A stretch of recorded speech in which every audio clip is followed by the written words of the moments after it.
यहाँ आपको अपडेट करेंगे। ईरान के इसराइल पर मिसाइल हमले के बाद PIA ने अपनी तमाम परवाजों को ईरानी फज़ाई हुदूद इस्तेमाल करने से रोक दिया है।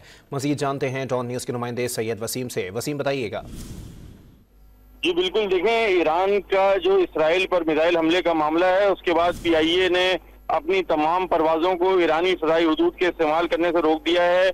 PIA ने एयरलाइन के तमाम कप्तानों और फ्लाइट ऑपरेशन को अहकाम जारी कर दिए हैं। ईरान की फज़ाई हुदूद इस्तेमाल न करने से मुताल्लिक तमाम परवाजों का फ्लाइट प्लान असर नौ तरतीब दिए जा रहे हैं। जो तर्जुमान PIA हैं उनके मुताबिक जब तक सूरत हाल वाज़ेह नहीं हो जाती, ईरान की फज़ाई हुदूद इस्तेमाल नहीं की जाएंगी। PIA ईरान की फज़ाई हुदूद को 2 कॉरिडोर इस्तेमाल करता है।